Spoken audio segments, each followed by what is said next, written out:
আবারও ফিরে এলাম একটি রেসিপি নিয়ে। আজকে আপনাদের সাথে শেয়ার করব কাঁঠালের বিচি দিয়ে শুটকি। হয়তো অনেকেই অনেক নামে এই তরকারিটিকে চিনে থাকেন, কিন্তু আমার আঞ্চলিক ভাষায় বলা হয় একে ভর্তা তেল। ভর্তা তেল খেতে অসম্ভব মজার। এই তরকারিটি একটু ঝাল ঝাল হয়ে থাকে, কাজেই খেতে অনেক বেশি মজা হয়। ভর্তা তেল তৈরির জন্য আমি নিয়েছি পুঁই শাক আর নিয়েছি তেলাকুচ পাতা। আমার শ্বশুরবাড়ির ভাষায় একে কেলাকুচ পাতা বলে, আর বাবার বাড়ির ভাষায় কুচিল্লা পাতা বলে। আর নিয়েছি কিছু কাঁঠালের বিচি থেতো করে। এবার সবগুলো উপকরণ সাইডে রেখে দিয়ে একটি প্যানে পরিমাণ মতো তেল দিয়েছি 3টি চাপা শুটকি ধুয়ে। চাপা শুটকিগুলোকে আমি গরম পানিতে ধুয়ে নিয়েছি। দিয়ে দিলাম আগে থেকে কেটে রাখা রসুন, কাঁচামরিচ, পেঁয়াজ।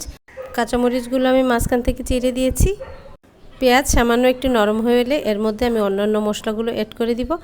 এই রেসিপিতে পেঁয়াজগুলোকে লাল করে হয় না, একটু কাঁচা থাকতে থাকতেই মশলাগুলো দিয়ে দিতে হয়। এবার দিয়ে দিলাম 1 চা চামচ হলুদ গুঁড়ো, 1 চা চামচ মরিচ গুঁড়ো, 1/2 চা চামচ জিরে গুঁড়ো, 1/2 চা চামচ ধনিয়া গুঁড়ো। মশলাটা যেন পুড়ে না যায় এজন্য সামান্য পানি দিয়ে দিলাম। এবার মশলাগুলো কষাতে কষাতে দিয়ে দিলাম আগে থেকে থেতো করে ধুয়ে রাখা কাঁঠালের বিচি। এখন কাঁঠালের বিচি সামান্য সেদ্ধ করা পর্যন্ত অপেক্ষা করব আর মশলাগুলোকে একটু কষিয়ে নিব। এবার দিলাম পরিমাণ মতো লবণ। আসলে রান্না করার সময় লবণ আর ঝালটা যদি ঠিক থাকে তাহলে সব রান্নাই অনেক বেশি মজার হয়। যে কোনো রান্নাই যত্ন নিয়ে করতে হয়। মশলাগুলো ভালো করে কষিয়ে নিয়ে এর মধ্যে দিয়ে দিচ্ছি আগে থেকে কেটে ধুয়ে রাখা পুঁই শাক আর তেলাকুচ পাতা। এই রান্নাটা হতে খুব একটা সময় লাগে না, কয়েক মিনিটের মধ্যেই অসম্ভব মজার এই তরকারিটি রান্না করে নেওয়া যায়। কিছু সময়ের জন্য একটি ঢাকনা দিয়ে ঢেকে দিতে হবে। ঢাকনাটা তুলেই দেখতে পাবেন পাতাগুলো থেকে সামান্য পানি উঠেছে। এই পানিতেই তরকারিটা রান্না হয়ে যাবে, এর মধ্যে আর কোনো পানি ব্যবহার করতে হবে না।